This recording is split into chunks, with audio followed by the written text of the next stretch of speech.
Very good morning to all of you, and welcome to the Dean's 70th Anniversary Lecture Series of the School of International Studies. Lectures are a part of celebration of the completion of the 70 years of our school, an initiative taken by our Dean, Professor Amitabh Bhattu. We trace the antecedents of the school to October 1955.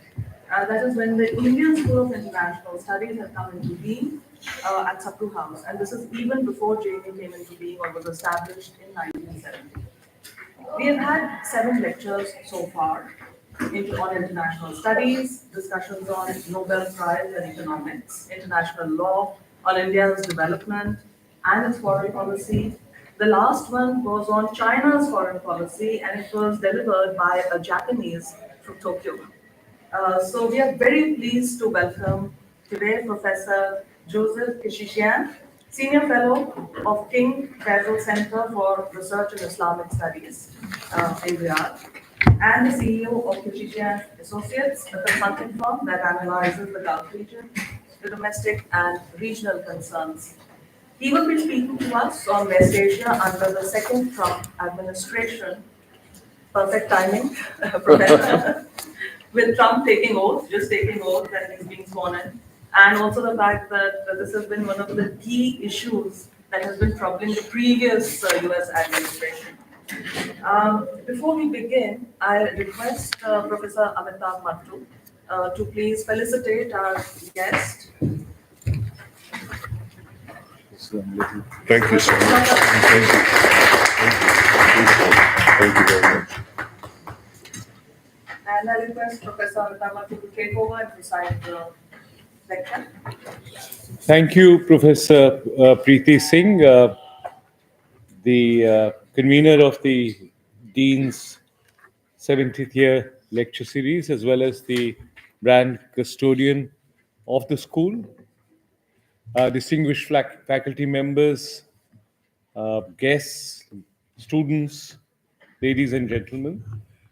It is my great honor to welcome you to the 8th lecture of the Dean's 70th Anniversary Lecture Series, celebrating 7 decades of academic excellence at the School of International Studies, JNU.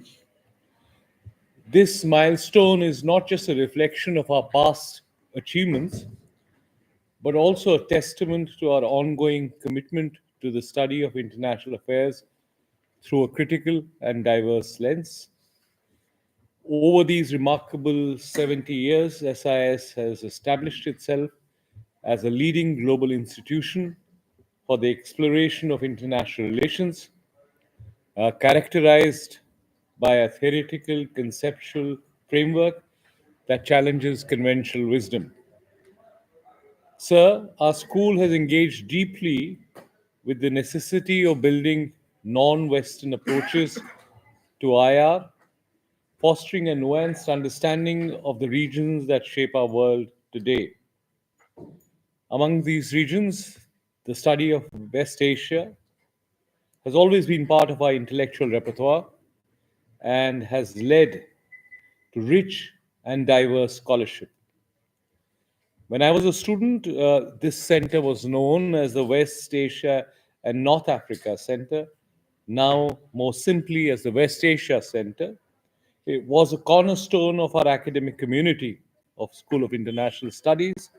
It has produced some of the most distinguished scholars in the field, whose contributions, as you are well aware, and as all of us are aware, have left an indelible mark not only on our institution, but also on the global discourse surrounding international relations, and particularly West Asia.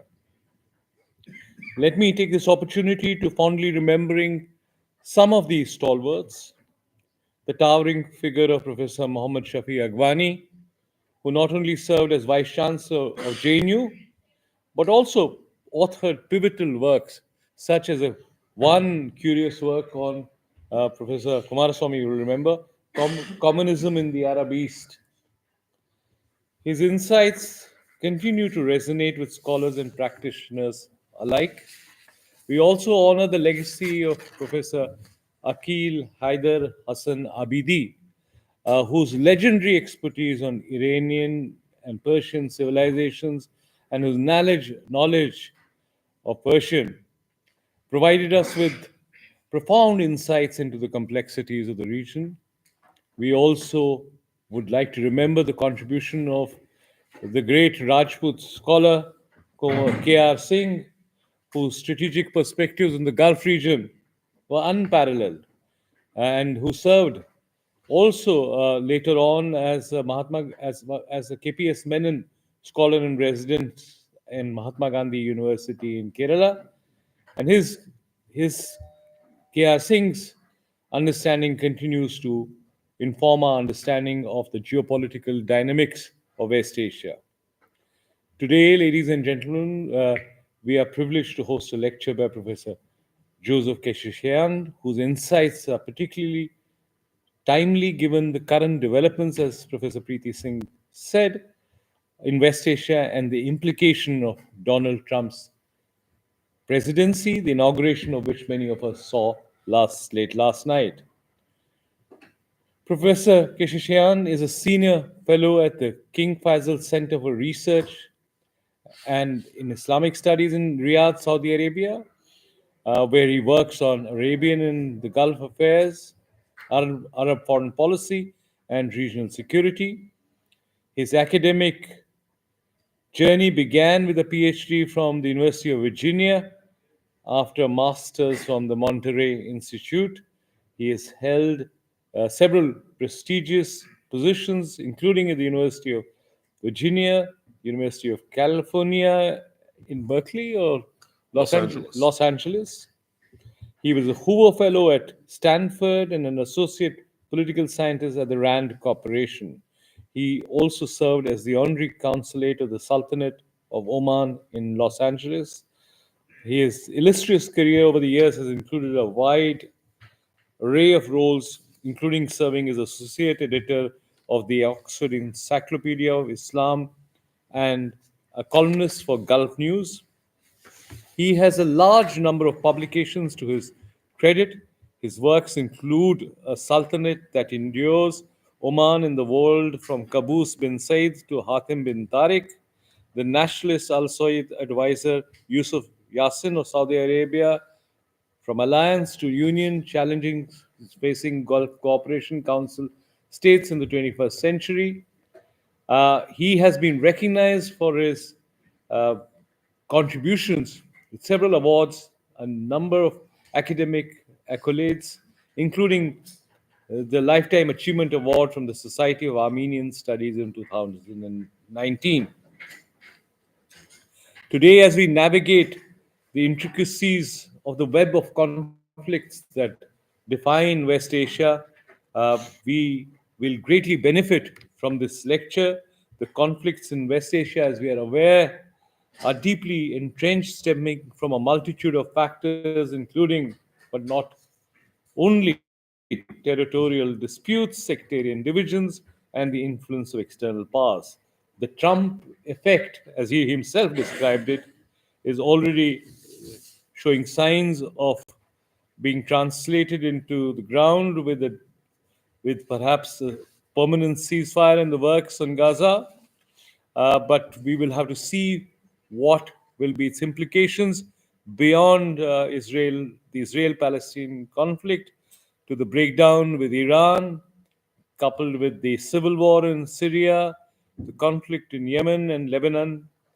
As we engage in this important discourse today, I encourage each of you to reflect on the insights that will be shared by Professor Kéchichian, as they will undoubtedly contribute to our understanding of the complex realities of West Asia. Let us honor, therefore, on the 70th year of the founding of the School of International Studies, the legacy of scholarly inquiry established by our predecessors, especially those who had immersed themselves to studying the Middle East or West Asia and continue to contribute thoughtfully to the dialogue in international affairs. Thank you, and please join me in welcoming Professor Joseph Kéchichian. Sir. Thank you, Professor Matu, and thank you, Professor Singh, for those kind words. I'm very happy to have this opportunity outside of the GIAN lectures that I am delivering for the whole week to also have an opportunity to exchange some ideas with faculty members and students who are interested in the new Trump administration and what kind of damage Mr. Trump is bound to do in the next 4 years. At the outset, I want to say two things so that everybody knows where I'm coming from. I'm a Democrat, not a Republican. I did not vote for Mr. Trump neither the first time nor the second time. And even though we have family disputes at home because my brother and my sisters, they're all Trumpists. So you can imagine the conversations that we have at home. Usually it's not very good. That's the first point.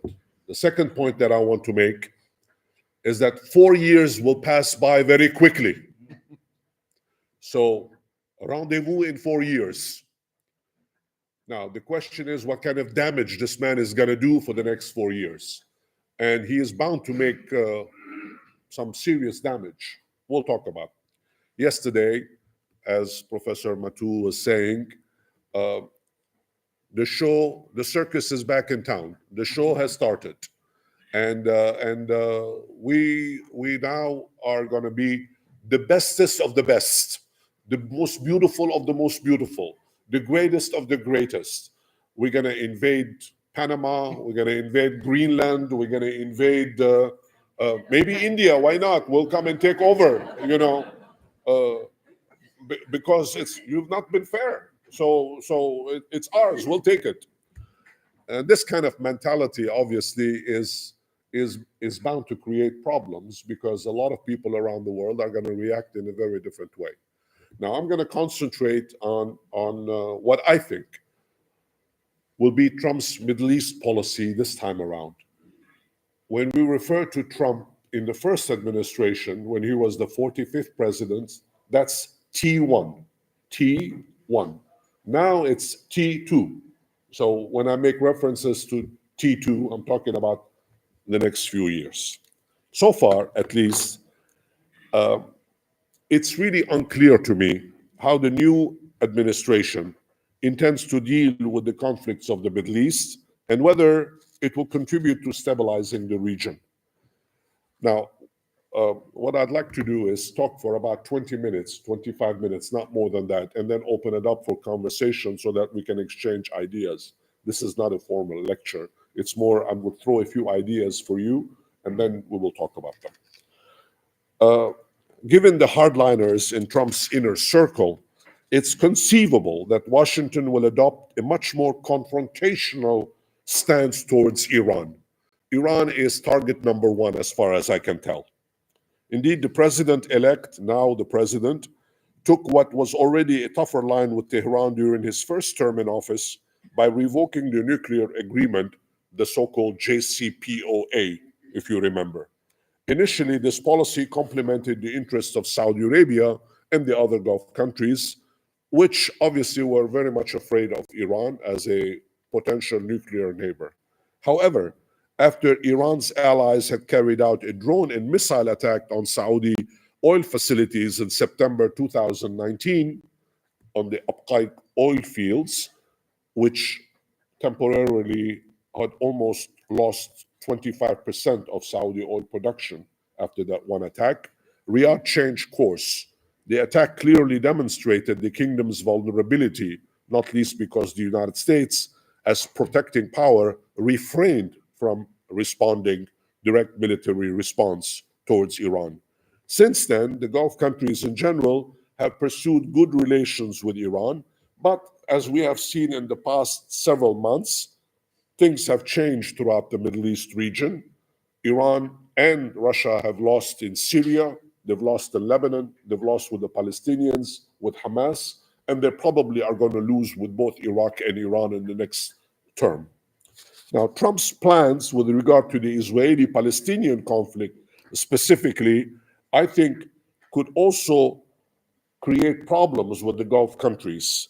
Obviously, Trump now you remember that Trump was known for his Abraham Accords, the peace agreements that he had created or facilitated, let's say, between Israel and several of the Arab countries, including the UAE, Bahrain, Morocco, and the Sudan. Now, of course, the big item, the most important country to add to the Abraham Accords list would be Saudi Arabia. But the Saudis are clear about this. There will be no peace agreement with Israel unless there is a Palestinian state, which obviously the Israelis don't want. Is that, I think we all agree that that's what the Israelis have in mind. They don't want to have a Palestinian state. In fact, Netanyahu's plan and the extremist plan is to make sure that the almost 2.5 to 3 million Palestinians who are living on the West Bank are all kicked out. Gaza is finished. I mean, how can you live in Gaza now? The kind of barbarism that we have seen during the past 18 months in contemporary history has not been duplicated anywhere. Ethnic cleansing in the best tradition of the term, real ethnic cleansing. Just to imagine that every day there are 8 children that lose their limbs. Every day. Think about that for a second. Potentially they are terrorists, of course, so you better kill them now before they grow up to become terrorists. So therefore, Mr. Trump, the first challenge that he's going to have to deal with the consequences of what has happened with the Palestinian issue. So Iran is number one as a target. The second conflict that he has to resolve, obviously, is the Palestinian question. And I'm not sure whether he is capable of doing anything about that. Benjamin Netanyahu, the Israeli prime minister, is supposed to go to Washington very, very soon, in the next couple of weeks, apparently, according to what I read, to negotiate with him. Now, there is a third element that is important. The Biden administration, following on the previous Obama legacy, if you would like, had thought of turning east to essentially ignore the Middle East and focus on China, focus on Asia, if you would like, what they called pivot to Asia. Of course, Obama did not do it, but pretty much Biden did. Biden was not interested in the Middle East. He really was not. He declared himself to be a Zionist, which of course is a contradiction when you are a practicing Catholic. I don't understand how the two of them go together, but that's in his mind. Apparently it does. But Trump will be interested in the Middle East, not because he cares about Arabs or Muslims, not because he cares about Jews. He does not. He cares about business. He cares about money. He cares about building towers that will have his name perpetually. In fact, in Saudi Arabia, in Oman, in the UAE, there are all these towers that are being built now to honor him. And of course, he gets royalties because his name is being used. So therefore, the focus is going to be on the Middle East. And of course, as we all know, Mr. Trump is not very good on multilateralism. He does not believe in Europe. He does not believe in NATO. He does not believe in ASEAN. He doesn't believe in any of those things. Yesterday, on one of his first executive orders, he withdrew from the Paris Accord.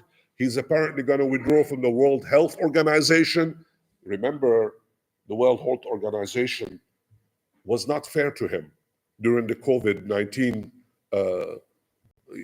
poor guy. He really meant well, but it was all whose fault? WHO really did a bad job on him. They wanted to bring him down. There is a conspiracy against him. Don't you understand that there is a conspiracy against this beautiful man? The man is so beautiful, and everybody is against him. Can you believe that? That's his mentality. That's the way. That's the logic that he has, which children in kindergarten will understand, because we're talking at that level. We're at the kindergarten level now. But the third, as I said, this pivot to Asia did not occur. Now, it remains to be seen what Mr. Trump is going to do with China. Now, he has spoken about tariffs. His big thing is tariff. Everybody has been unfair to the United States. Everybody. Everybody has taken advantage of the United States. Of course, the United States is perfect, makes no mistakes, treats everybody fairly. Uh, we are decent. We don't invade countries. We don't kill people. We respect everybody. The rest of the world is made up of angry anti-Americans. Everybody hates us. Why do they hate us? We're so good. Why do they hate us? Now, with the Chinese, however, Mr. Trump has in President Xi Jinping, he has a real leader. He has to confront a real leader. They're trying to find language between the two of them, but the Chinese, as you Indians know better than most, are very patient. They wait for centuries before they do anything. They're not in a hurry. And they are long-term. They look at the long term. Now, the United States and China are competitors, and they're competitors in the Middle East. They're competitors in the Arabian Peninsula. I will say a few words more about this to make it clear. Today, the Arab Gulf countries export their oil mostly to Asia.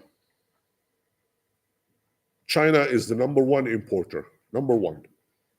And the Chinese economy is the second largest economy in the world, about to become the first. In the next few years, it will pass the United States in terms of raw GDP and all the numbers that one can think of. You can make a list of them. Of course, it doesn't mean that the Chinese are going to take over the leadership of the planet, because the Chinese military is still relatively weak, even though they are making large progress. They are really building up, but it's still not at the same level. It will take another maybe decade or two for the Chinese to come up militarily. I'm talking militarily at that level. But obviously, the competition has already started. And for the United States to essentially break the bones of the Chinese, what better way than to control the energy resources of the Middle East? To deny it to the other guy. Yesterday, in one of the conversations, somebody asked me about the rules of power. My response, my theory of power is very simple. I'll repeat it. For those of you who were here, forgive me, who were here yesterday, forgive me for repeating this. But the first rule of power, if you have it, you keep it. The second rule of power is you deny it to the other guy. The third rule of power, you start back at number one. There are no two ways about going this. Power is an ugly business to be in. This is ugly business. So therefore, the United States and China are going to be in confrontation, and we'll see what Trump does over the next few years. And I think that the Middle East will be the arena where they will fight this out. Now, should Mr. Trump try to pressure Saudi Arabia and the UAE and other countries to loosen or even abandon economic ties with Beijing, I think that the Saudis and the other Gulf countries will say no to that.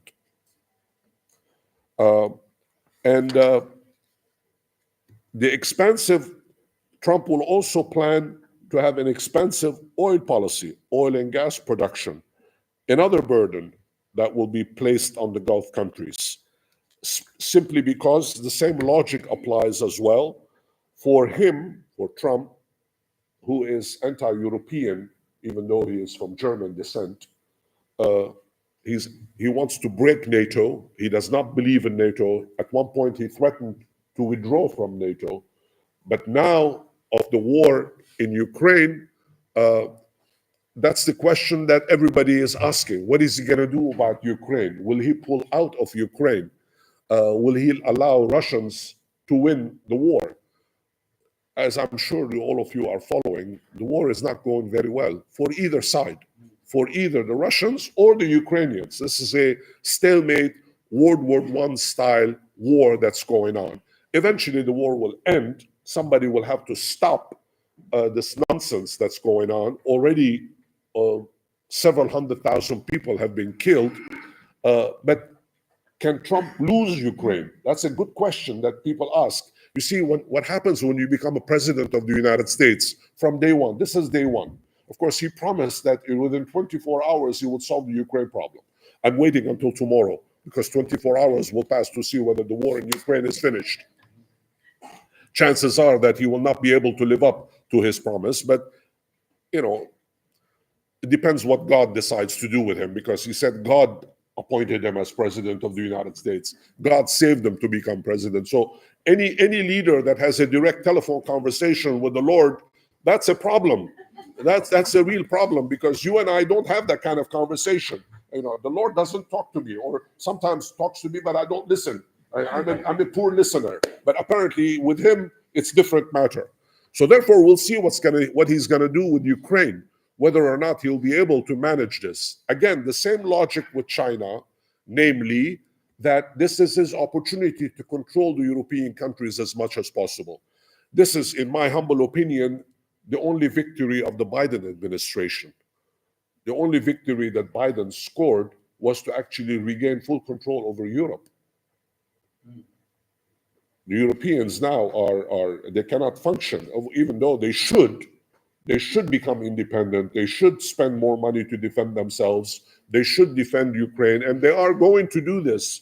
But I don't need to remind a distinguished audience of academics that military buildup does not occur within 1 year or 2 years. It takes several years. It takes a generation to build up, to build the infrastructure, to build the equipment, to build the munitions, to build all the things. It takes a long time.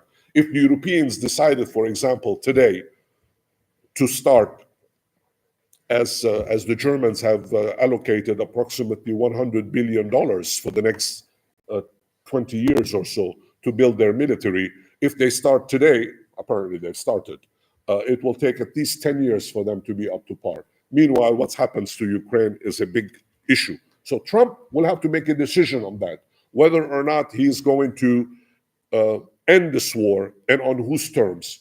Now, all these conspiracy theories exist about Trump and the Russians, whether they have compromised on him. Apparently, in one of his previous lives, Mr. Trump was in Moscow in one of the hotels, and the Russian administration has all these videos with loose women who entertained him. Apparently, all of this being compromised. Who knows? I mean, this is what we hear. Whether it's true or not, nobody knows these things. But don't underestimate the fact that Mr. Putin was a former KGB agent. This is what he does for a living. And just because he's the president of Russia doesn't mean that his methods have changed. So therefore, we will have to wait and see what kind of relationship he's going to build with Trump and Russia and Putin are going to build between the two countries, whether or not they're going to agree with each other. And again, whether the dispute will be over the Middle East as well, because the Iranians are very close to the Russians now. And Mr. Trump is opposed to the Iranians. So therefore, there's going to be a clash between Trump and Putin over the Middle East as well. We'll have to wait and see whether that happens. Two final points, and then I will stop.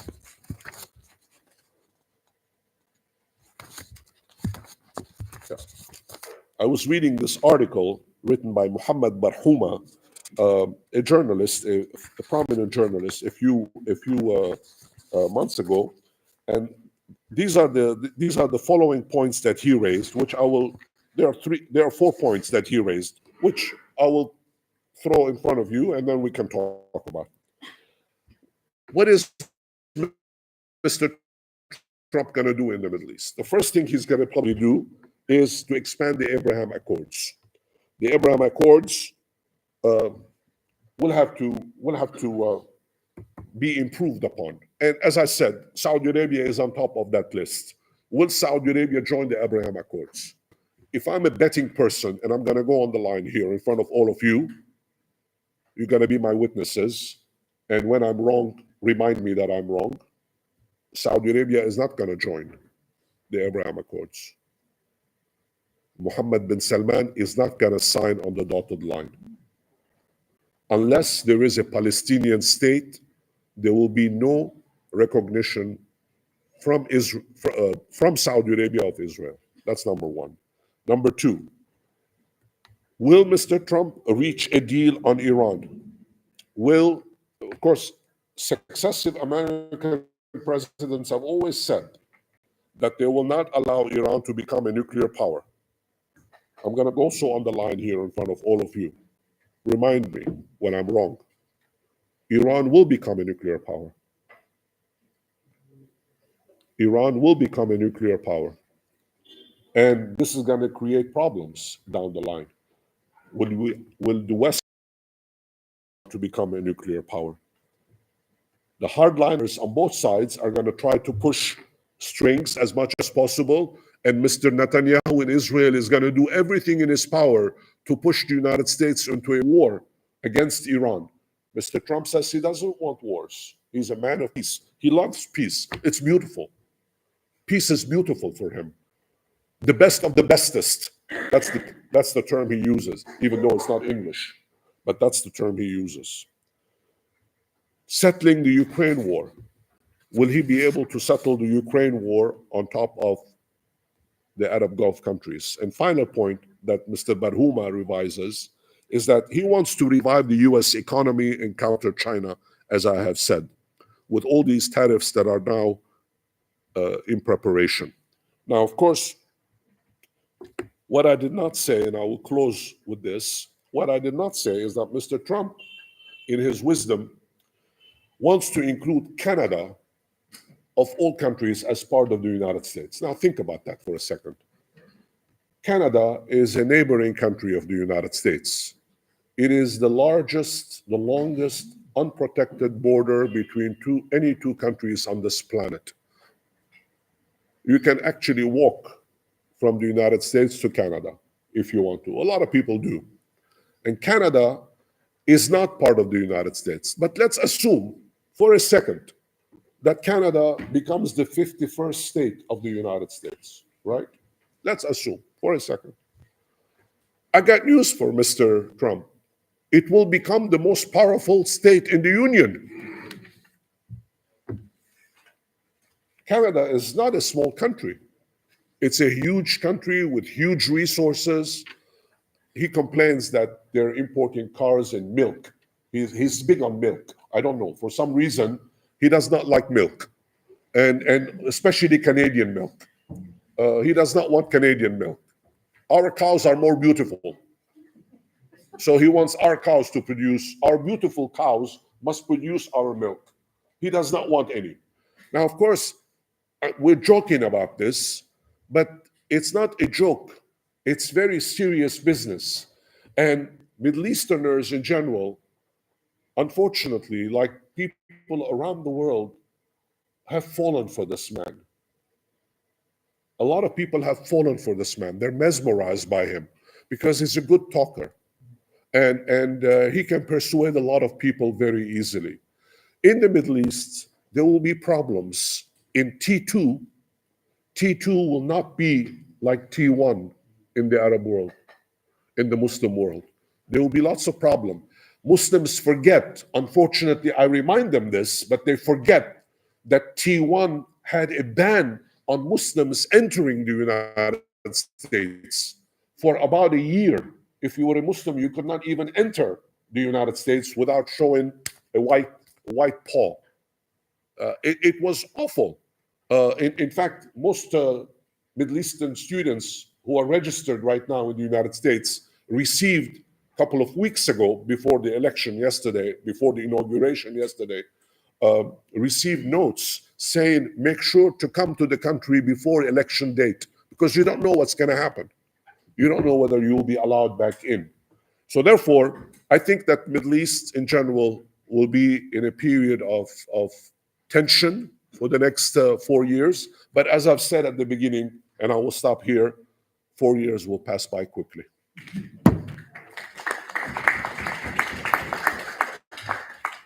Thank you very much, Professor Kéchichian, for that fantastic overview of West Asia and what might happen with Trump 2.0.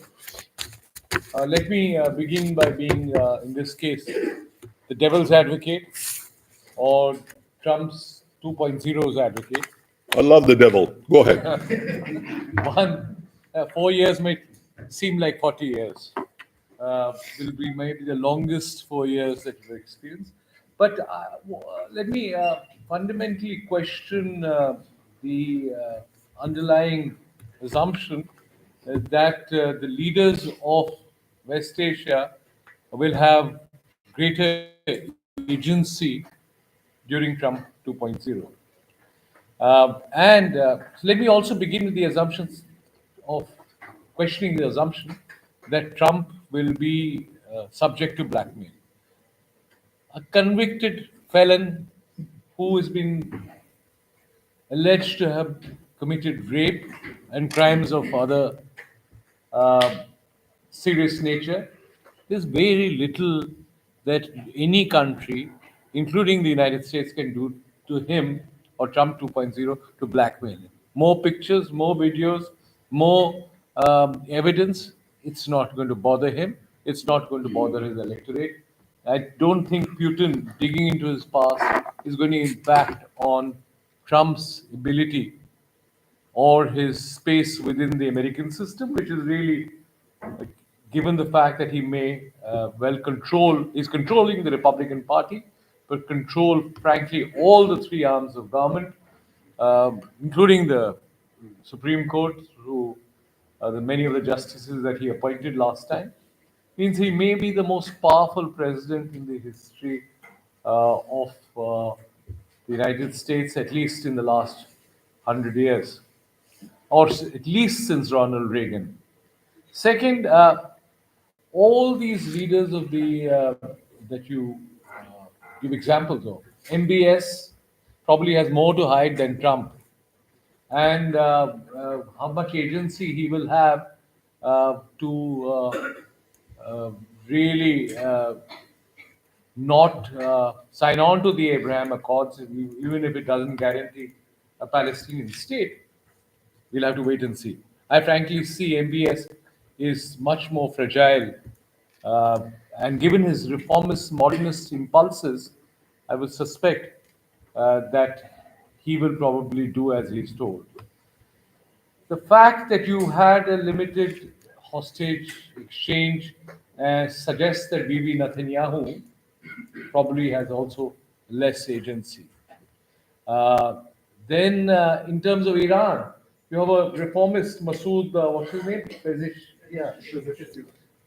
Who is unlikely to go nuclear, given the consequences that for his own constituency, but also for the broader region.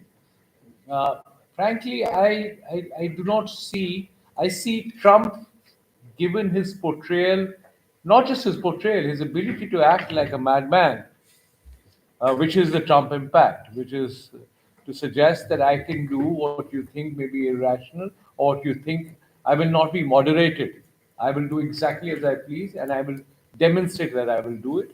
I think those madman impulses might precisely be the bitter pill that the Middle East or West Asia will have to swallow to recognize that this atavistic rivalries running thousands of years, they're past their shelf life, and they have to find organic solutions or let Trump do it for them.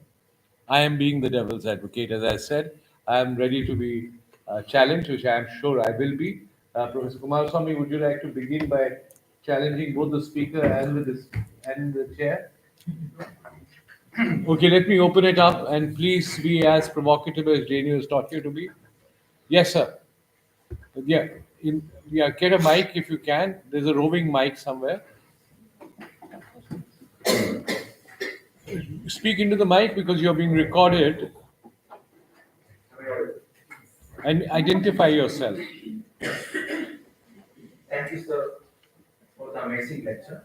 Myself, Kéchichian, PhD candidate in the Center for West Asian Studies. So I have two questions and one comment to me. prominent presence in the region.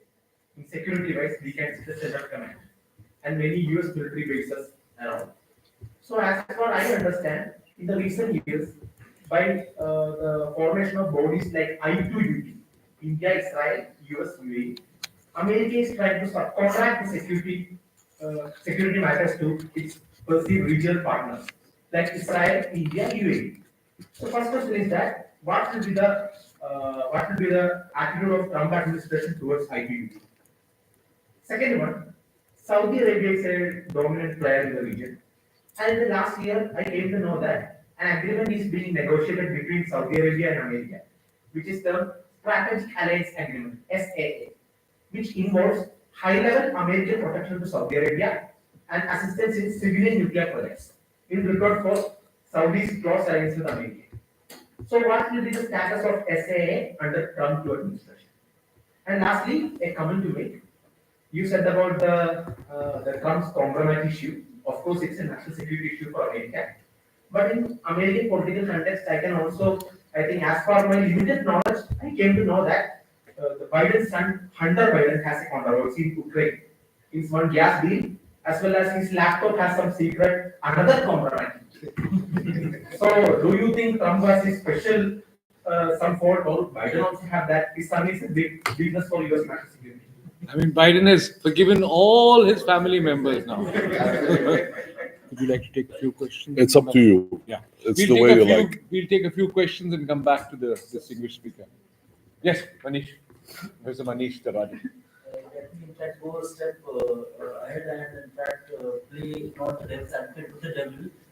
Trump immediately after the Israel Hamas deal claimed that look, just before coming to office this has happened, so he claims to have influence on that deal. So how do you see Trump coming to office yesterday?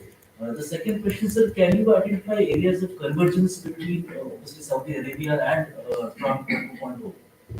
I'm sure there are, you pointed out, okay, no to Abraham Accords and all of that, but I'm sure there are some areas of convergences between Saudis and Trump 2.0. Yes, sir. My name is Ritvik and I'm a second year student in Masters of International Relations. Sir, pending Senate confirmation, we still don't have any update on that. A Fox News reporter named Pete Hegseth is going to be the Defense Secretary of the United States, a man who cannot name any country that is in ASEAN. Seeing that that person is going to probably head the defense policy of the United States for the foreseeable future in the Trump administration, how will that impact the politics of West Asia? Yes, sir. Ma'am. Sir, I'm Janvi Deswar, a research scholar from Center for European Studies. Sir, you mentioned that while the US would want Arabian states to pull away from China, but they would not do so. So, why do you think so? Yes, sir.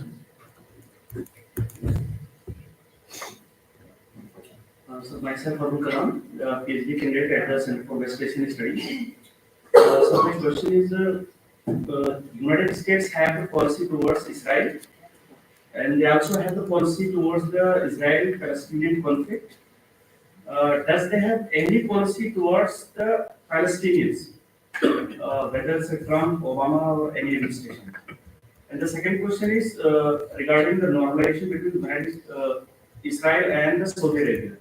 And last year, before the attack of Hamas, Mohammed bin Salman was giving interview on, I think, Fox News that we are very close, we are getting closer day by day.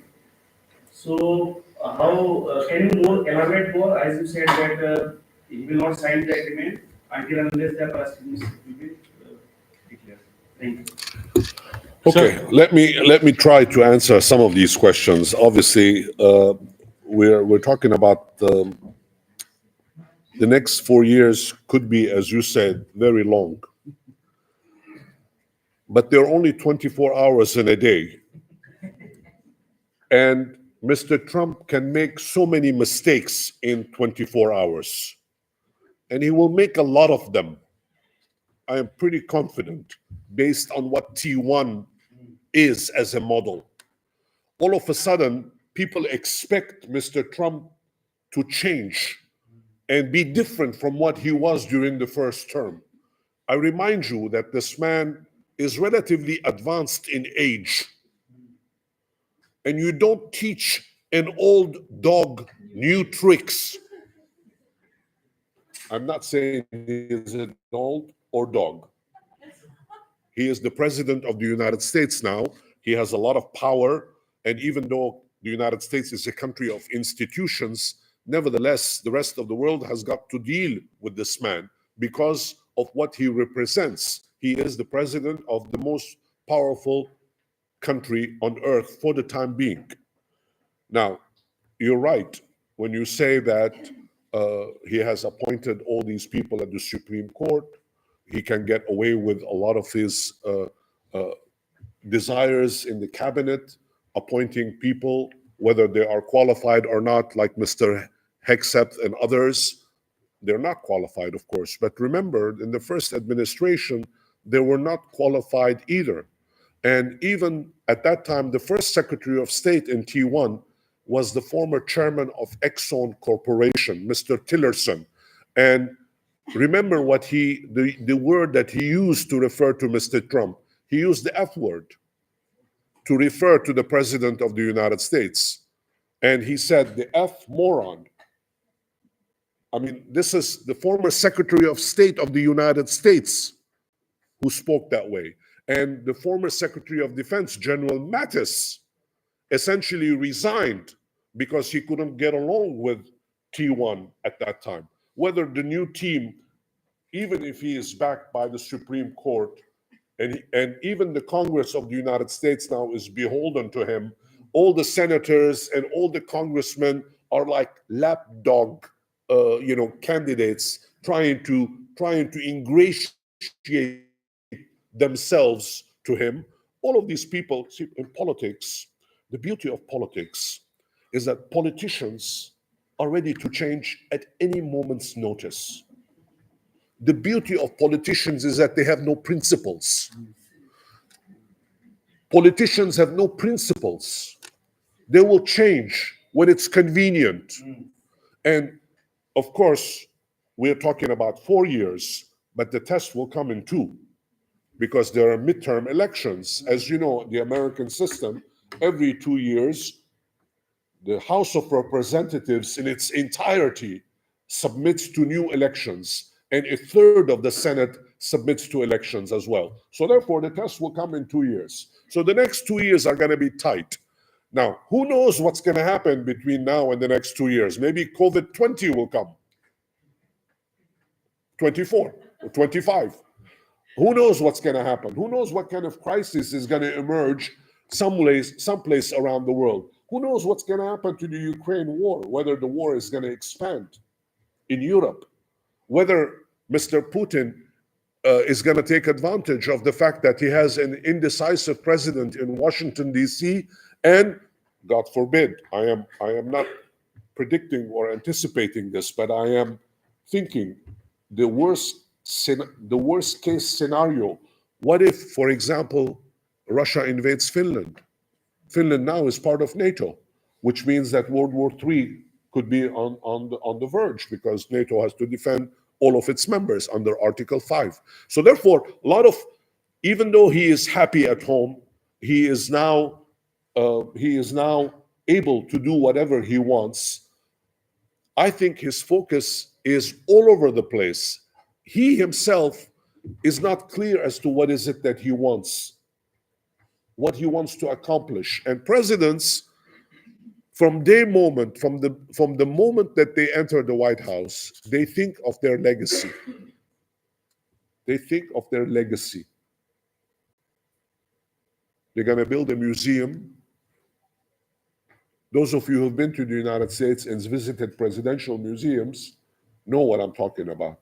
For those of you who have not, it's worth your time. It's a good experience to go, for example, outside of Los Angeles, to go to Simi Valley and visit President Ronald Reagan's museum and library. Presumably all of his papers are there, and researchers can go and have access to the unclassified documents that are kept there. But it's a museum as well. There is a duplicate, there is a replica of the Oval Office that you can go and see. There is Air Force One that has been retired. You know, you can take pictures on the door of Air Force One. You think that you're the president of the United States. Of course, you have to pay $45 for the privilege. Things like that. So presidents always think of legacy. So we will see what his legacy is going to be. What is it that he wants to accomplish? And which one of these crises is he going to manage? T1 was not good at managing crises. We will see what T2 will do. Now, he has taken credit, of course. Somebody asked me about Hamas. He has taken credit for the deal. Of course, he will take credit for it. Why wouldn't he take credit for it? In Arabic, there is an expression that says, "Kil shi balash katar minno." Everything that's free, add it. Of course, he will take credit. He didn't do anything about it. So give me credit. I did a beautiful plan. It was a beautiful plan. Nobody thought about it except me. So that's his logic. Now, what is he going to do with the Arab Gulf countries, with Saudi Arabia? Will Trump make deals? And what kind of deals will he make other than building towers? Look, the United States, in T1, the first country that Trump visited was Saudi Arabia, as we all know. And of course, traditionally, when an American president is elected, the first trip that they do is to go to Ottawa, to Canada.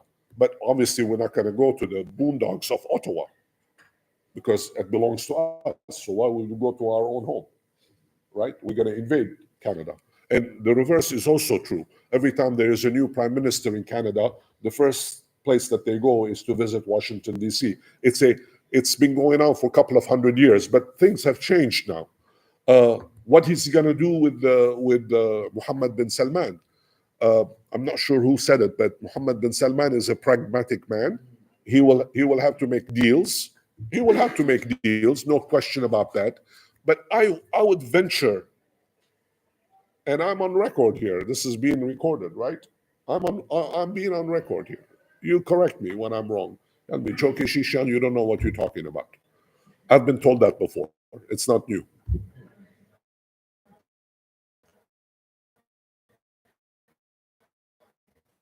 He cannot make deals. Mohammed bin Salman cannot make a deal with Donald Trump over the Palestine question. He cannot recognize Israel. It's not a free lunch. He will pay a price if he did that. And the price will be very heavy.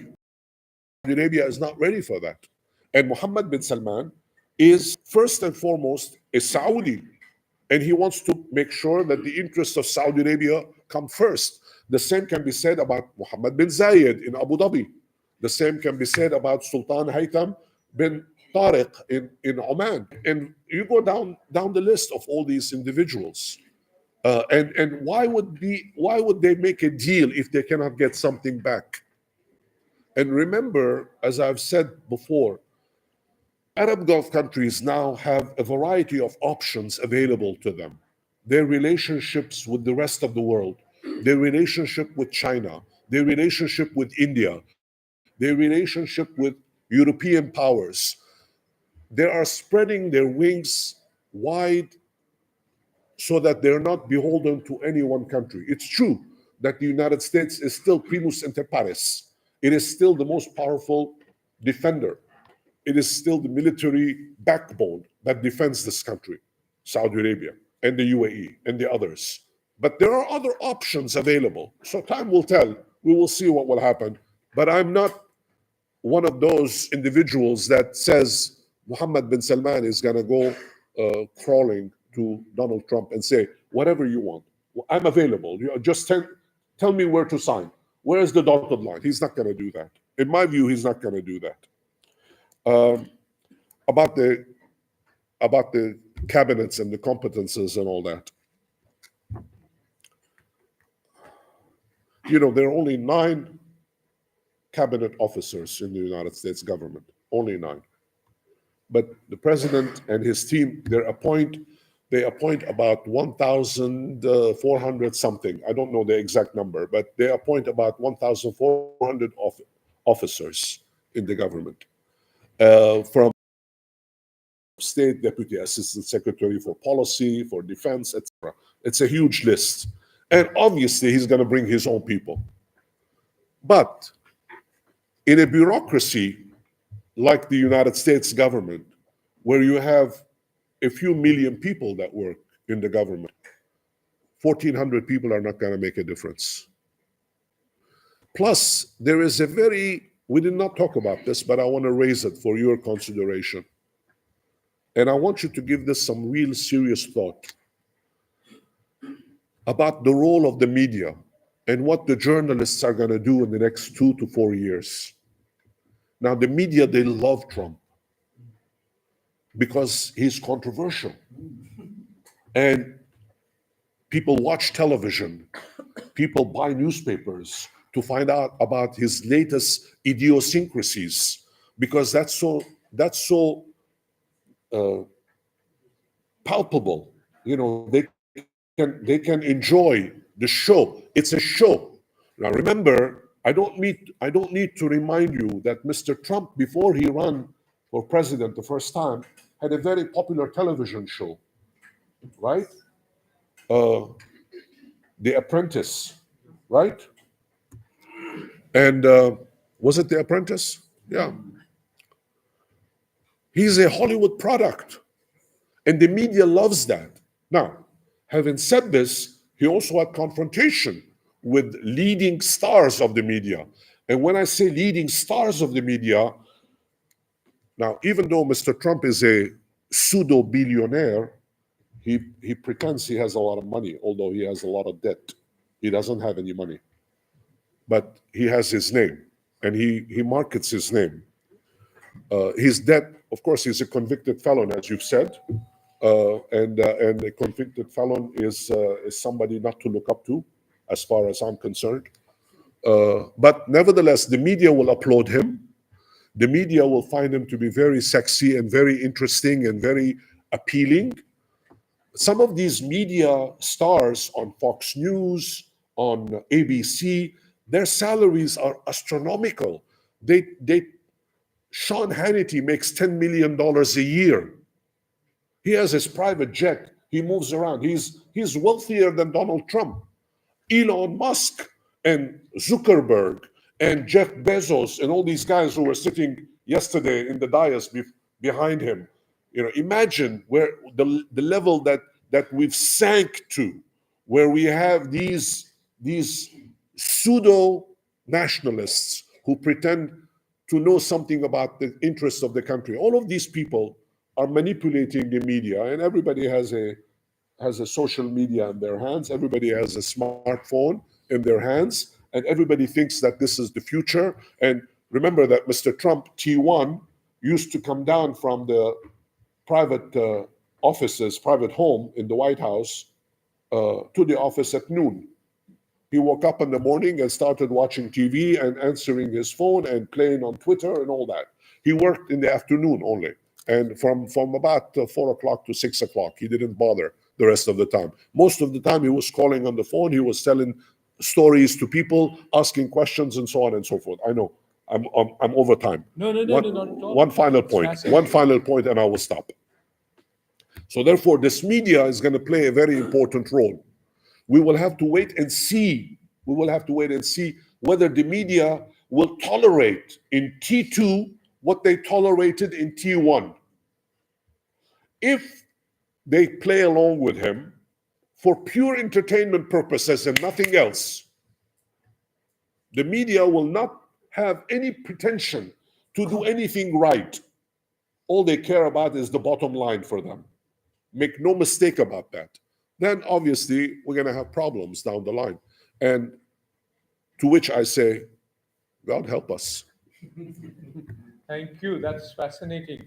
The only question which I have is that you're assuming, Professor, that the fundamentals will not change, which is that only 1,000 people will enter the new establishment as part of the patronage of Trump.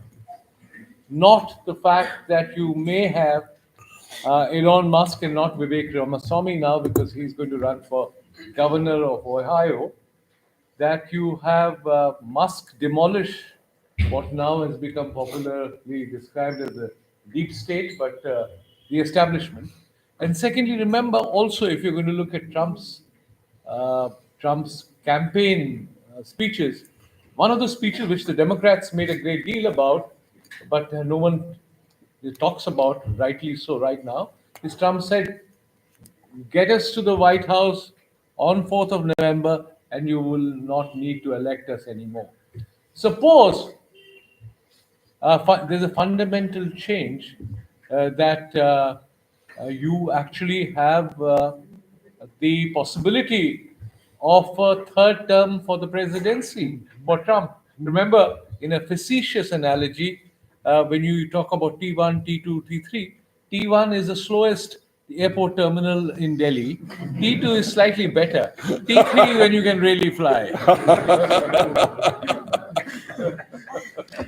Yeah, but the Constitution of the United States forbids a third term Yes, for the president. But if there is So a yeah, constitutional amendment, unless the Constitution is changed. yes, I that's know. what I'm saying. If there's an I amendment, know. I know.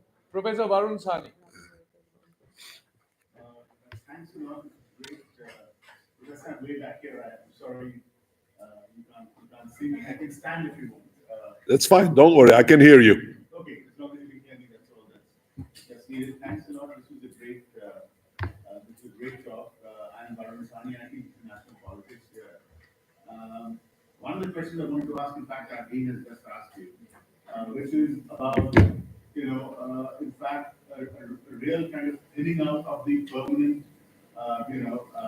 federal employee, as it were. This new Department of Government Efficiency would actually seriously cut down, the human resources that are kind of the permanent employees of the federal government, and that therefore the number of appointees over time may be at least on order of magnitude, maybe 2 orders of magnitude more than the current sort of presidential appointment. That's just sort of something to sort of, love to sort of have a sense of that. But the other sort of thing that I wonder if you would sort of speculate for us about is the notion that some of these plutocrats who are now sort of the tech plutocrats who are now sort of behind sort of Trump, including Peter Thiel and others as well. That the real game plan is to sort of get J.D. Vance in at some stage. That Trump may in fact not know that he's basically fallen for a massive pawn in that sense. That Vance, somebody like him, would never have been electable. Trump was, but that these guys are now going to sort of engineer Trump's departure and sort of somebody else coming in. Is there anything to this scenario? And then what would that tell us about the federal government, about U.S. policy in general, foreign policy in particular, Middle East policy? So I wonder if you just play out these scenarios for us, given your understanding. It's very challenging. I'll just take a few more. Thank you. Okay. Yes, please. Identify yourself as you should. I'm Surya Prakash Notia, PhD student at Center for West Asian Studies. Sir, there is a rise of terrorism in Afghanistan. Taliban is becoming state, and similarly in Syria, the terrorist group is becoming state. Now, in this situation, sir, what is how Saudi monarchy or the monarchy in West region particularly how the monarchy is reacting to these kind of situations? Thank you. Yeah. Can you hear me?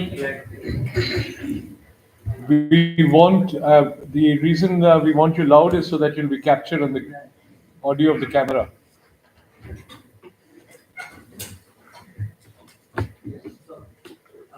Thank you for your great lecture, sir. I'm Nikhil Bugati, a PhD student, third semester at the Special Center for National Security Studies here. I have two questions. One is, you suggested that the T2 with Trump's second administration would try and control West Asia to deny it to China. So, in that sense, how would it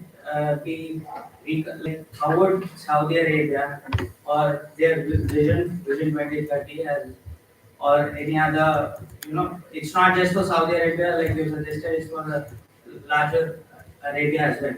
So how would they, be in contradiction with each other? How would it affect Vision 2030 and peace in West Asia? The second question is, you've proclaimed that you're a Democrat, but how do you reconcile being a Democrat and the debacles they have done in West Asia until today? Because most of West Asia, like I would say, at least to my understanding, Muslims in West Asia don't really want to go to USA if there was a good choice at home. So, like you suggest. Okay. We have one final and then we'll come back to the professor. Faisal, I'm a PhD candidate at the Riyadh American Studies.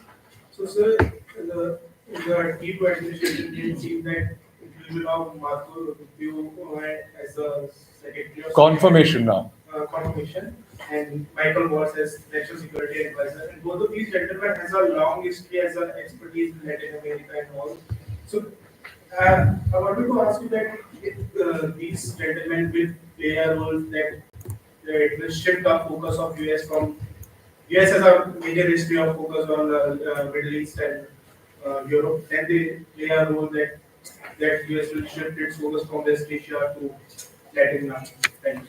In the inaugural speech, if you heard that, Trump says they'll take back the Panama Canal and declared all these criminal cartels as foreign terrorist organizations. Let me also ask you one final question before you respond to the others, Professor. Is that one of the things that Trump mentioned yesterday is drill, baby, drill, that he's going to ask that all the possible drilling of oil to be started again. Now, will that increase or diminish American leverage in the Middle East, West Asia? Those are all very challenging questions, obviously. And I'm actually mesmerized by the variety of concerns that you have, which indicates to me that you are as confused as I am, as everybody. We're all confused now. T1 taught us how to be confused. T2 is going to allow us to practice the confusion more and more. But I will try to clarify it as best as I can. For my own benefit, first of all, not just yours, but also for me as well. Now, the fundamentalists will not change. This is true. The fundamentalists are in charge right now. The United States is a divided society, as we all know. The country is divided. But Mr. Trump pretends that he got a lot of votes, 71 million votes, as opposed to Kamala Harris, the more qualified candidate in these past elections. But misogyny is still what it is in the United States. Make no mistake about that. And the fact that that the assassination attempt on Mr. Trump's life really helped them a great deal, because who could argue when he said that God saved him so that he could become president? So therefore, for a lot of people, fundamentalists in general, this is something which is now ingrained, and he has already pardoned 1,600 convicted felons like him. He has pardoned everybody. In fact, Mr. Biden committed a mistake yesterday when he pardoned all these individuals around him, including Dr. Fauci and others. He should have pardoned Donald Trump. That would have been the way to go. But he is not the kind of foresightful leader. If he had pardoned Donald Trump himself, that would have not only confirmed the fact that this is a convicted felon, but it would have registered in history 100 years from now that this individual did a lot of damage to the institutions of democracy or democratization. There is no democracy in America. There is democratization. It's a totally different thing. Americans pretend that they are a democratic country. They have no idea what they're talking about, including me. It's democratization. But he could have done that, and he could have preserved the institutions of the country. Now, You've asked me also about the fact that the government is large and that Elon Musk and others want to reduce the size of the government. There are about 1.4 million workers in the federal government in the United States. For a population of 350 million, I'm not sure whether that's such a huge number. Besides, there is something to keep in mind.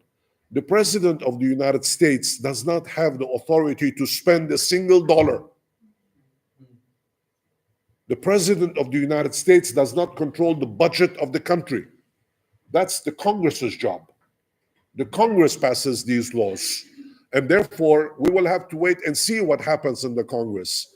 Right now, the Congress is all Republican on both the Senate and the House, but there are lots of Republican candidates who are not necessarily pro-Trump.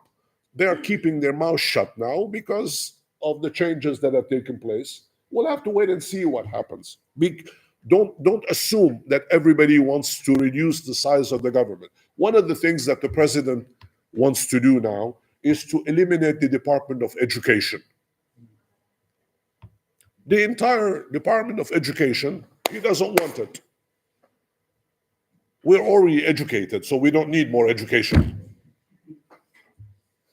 I mean, we're at that level. He wants each state to have their own curricula. And the federal government, which does not get involved in the nitty-gritty, the federal government has the guidelines, essentially. And the states and the local school boards, they're the ones that make all the decisions at the local level. They don't make them at the federal level. But for some reason, he is very much opposed to the Department of Education because he thinks that the Department of Education is not doing a good job. So he wants to eliminate it. You notice that yesterday in his inauguration speech, he talked about the military and he said the greatest military in the world and so on and so forth. But he didn't say anything about reducing the size of the budget of the military, which is astronomical. It's almost, it's over almost $1 trillion. I don't know the exact numbers, but it's almost $1 trillion per year. Nobody is talking about reducing the budget at that level. But that's something which politicians will have to argue amongst themselves. Now, the rise of the plutocrats, that's also an important point. Somebody asked me about that. The plutocrats are there. In Russia, there are the oligarchs. In the United States, there are the plutocrats. Same thing. Same thing. One of them is more legal than the other. It has a nicer, to use a Trumpist expression, it's more beautiful. It's more beautiful. But I think that in the future, whether it is Vice President J.D. Vance that succeeds Donald Trump, or you have a Democrat that will come and break the system, could be David Newsom of California, the governor of California. It could be AOC in New York, the young lady who was a firebrand. We will see what happens. It's American politics is very fluid. It changes dramatically. And the proof is in front of us that 4 years after being defeated, which he never accepted, Trump was reelected. So that explains to you the fluidity. Plutocrat or no plutocrat, the system is such that it allows these kinds of dynamic changes in society. Now, somebody asked me about the changes in Afghanistan with the Taliban and whether the Arab monarchies will support them and whether or not, Mr. Trump is very upset that we left $1 billion worth of military equipment to the Taliban, and we made a deal with the Taliban, and the 20-year investment, presumably to change a little bit the behavior of the Taliban, especially towards women, they're all gone to naught. It's all finished. It's gone. What will Mr. Trump do about this, and whether or not he will put pressure on the Arab Gulf monarchies? Only 2 countries had diplomatic relations with the Taliban before, Saudi Arabia and the UAE. Pakistan. Now, And Pakistan. only the 2 Arab countries. Okay, Pakistan sorry, is not an Arab country. Yeah. Not yet. Not- But now they did not reestablish the kind of friendly ties that everybody would like the Taliban to have. The Taliban would like to have good relations, but that has not happened yet. So therefore, the Taliban are still in the woodshed. We will see what happens to them. The Taliban are their own worst enemies, as far as I can tell. They're not helping themselves, but that's their country. They can do whatever they want. Now, again, the question about China. As I mentioned, I'll repeat this. This is very important. Saudi reaction towards China will be different this time than it was the last time. Saudi Arabia has an interest in China now. And Mohammed bin Salman and Mohammed bin Zayed in Abu Dhabi and all the other Gulf countries, they are very much interested in what happens in Asia. And of course, India plays an important role in this as well, because as an alternative to the Silk Road, the Belt and the Belt Road, there is the effort to go from India to the UAE to Saudi Arabia to Israel and to Europe, right? There is that plan. Okay, it could happen. Politicians have all these plans all the time. A few years ago, there was a plan to export Russian oil via Turkey, Azeri oil via Turkey, Iranian oil via Turkey. None of that occurred.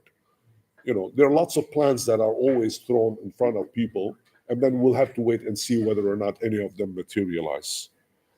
Final question about Secretary of State Marco Rubio, who is from Cuban descent, as you know, and he's been confirmed today. He is very pro-Israeli. In fact, in front of his office, there are two flags, the American and the Israeli, which is mind-boggling in the US Senate to have those two flags. But that tells you the power and the influence of the Israeli lobby in Washington, D.C. He will be very much interested in Latin America because he's a product of that. But I'm afraid that the same logic that they're using with Panama is not going to work this time. They're not going to be able to occupy Panama. They're not going to be able to take over Canada, take Greenland, eat this and that. That's not going to happen. There will be problems in Latin America, as far as I can tell, even though the president of Argentina, who was a fellow traveler in the Trumpist world, attended the inauguration yesterday. So did the Prime Minister of Italy, Madame Meloni, who has now become the spokesperson of the European Union with Trump. Apparently they get along and they like to do this with each other. You know, we are together. This is the new sign now. If you want to be friendly with Trump, you have to do this. It's beautiful. You see, it's beautiful. Any further questions? Otherwise, I'll. Yes, you already asked. Please. Sir, you already talked about the northern neighbor, but in Mexico there is a new administration under a president who is absolutely different from Trump, the complete opposite. Excellent. High approval rating, Excellent. a socialist and a woman. And Trump has Excellent. a big problem dealing with women leaders. The Speaker Pelosi, for example, being major case, Senator Susan Collins, etc. So how do you see the shame-bound Trump equation? Thank you for reminding me. Okay. Thank you for reminding me. This is very important. And I'm going to talk about drill, baby, drill. Okay. I will conclude. Okay. When you tell me when. I think there are no. Yeah, Professor Kumaraswamy. Thank you, sir. A small question. In G1, you had a Kushner playing a lot of role in the region, and you have not seen him during the campaign. Do you expect him to come back and play a role in the, because that's going to be one thing Israel will be watching? Say more. Kushner, the son-in-law. No, say more. And what do you mean by Kushner? I understood Kushner. In what way? What kind of role? You know, if you look at the Trump peace plan, even Netanyahu could not have written. Different from business, you mean? Exactly. It's a business, and already he's continuing business deal with Saudi Arabia. Okay. Probably he's going to come back and play a greater role in the region. Okay. I got it. Okay. Over to you, Professor, for your concluding remarks. That's it. I will try these three things and I will conclude. First, thank you for reminding me about Mexico. It's such an important country. And as you know, Mr. Trump wants to deport a lot of people, and he wants to even change the birthright of citizenship. There are now strict conditions that if you are born in the United States, it's no longer sufficient to get automatic citizenship. Of course, I'm an immigrant to the United States. I was not born in the United States. I was born in Lebanon, as you know. I've naturalized. I've become a naturalized citizen. So immigration is very dear to my heart. And I'll tell you, without the Mexicans in the United States, that economy will collapse in one afternoon. One afternoon. All the food that we Americans eat is collected by Mexican workers. People forget these things, and they're stupid when they forget it. And they don't value the work of millions of people who are struggling to make a living and send money to their families. Now, Mr. Trump is opposed to all of this. He thinks that the world, including you in India, by the way, you're emptying your jails and sending all these terrorists to us. So this is a new business, apparently, that he has discovered. All these countries are emptying their jails and send them to the United States, which is, of course, silly to say that. But it only takes a silly man to say silly things. So therefore, the relationship with Mexico is going to be very difficult for the next few years, very difficult. And the new president of Mexico, she's very capable, by the way, very capable. And she's Jewish, which is the beauty of it. Because she's going to come to Washington, she's going to be applauded by the Jewish community, yet all of these laptop pro-Trumpists are going to have a contradiction because of the immigration policies. So expect rock and roll. Rock and roll. Now, drill, baby, drill. Now, I don't know what goes into people's minds when they come up with drill, baby, drill kind of sentences. I don't know where these things come from. You have to have the kind of vivid imagination that it really mixes politics with irreality. Where are you going to drill? You're going to drill in preserved, environmentally protected areas. You're going to drill in Alaska, which is already being harvested. Where are you going to drill? We're going to rename, by the way, the Gulf of Mexico. Please. We're going to call it the Gulf of America. It's a more beautiful name. Beautiful. I mean, think about the infantile, the juvenile approach. It's a juvenile approach. I'm sorry, I get carried away sometimes. I apologize. I will conclude by answering Professor Kumaraswamy's question about Mr. Kushner, which really summarizes everything. Kushner, a businessman whose father was also a convicted felon, has learned his lesson. He wants to make money. He does not want to get involved in politics because he understood that politics and money in the Arab Gulf region will get you neither. So he preferred to go with the business. I hope, and I will close with this, I hope and I pray that the next 2 to 4 years will be relatively peaceful, although I expect a lot of trouble. Thank you for a fascinating lecture, and also so patiently and so engagedly addressing all the queries and questions and clarifications. My pleasure. May I now request Professor Priya Kumaraswamy to deliver the formal vote of thanks. Thanks, Steve. First of all, we are grateful to the Dean for, I love this process because we are getting the center's discussion out to the school level.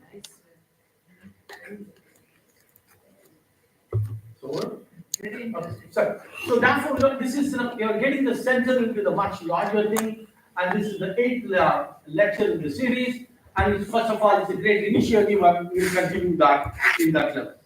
to take the hand-holding. That is our friend Priti Singh, who is doing this as a convener. We are grateful to you for immediately leading to this idea, and also the custodian of the brand ambassador or of the school. Thank you very much for doing this. And Shakti sir, thank you for making live streaming, because some of my students were saying that we cannot come, we'll watch it in their live. Thank you very much for doing this. And Professor Kéchichian is here primarily and exclusively because of the GYAN program supported by the Ministry of Education. And also we are also grateful to that he's here as a GYAN scholar. And when he was actually coming from Beirut, I almost gave up because of the flights were cancelled, all the things. I actually suggested to my chairperson that can we go online? And she's indefatigable. She said, nothing doing, we will try everything possible to get Kéchichian in person. So grateful to Samina Hamid for this. I know any lecture you do, it's ultimately, it's not the how many students you have, how many audience are there, but basically your engagement with the subject. And therefore, we are grateful to all the students and the esteemed faculty members for being here. Finally, the hero of the day. And this is his third visit to India. And he came to the center in 2006. And 2016, we could not, because it's a very short visit. And this is the third visit, it's the second visit to the center. And he's coming literally from Beirut. And he did not even know that ceasefire was coming into force because he was flying. The first thing I told him was, at last, you brought some hope to the region. And probably he doesn't know that. Probably he'll learn it along the way. India is pro-Trump. Okay, at least a large number of the section of the Indian elite for a variety of reasons. And especially in the school, and the first thing you said was, I'm a Democrat. I said, oh God.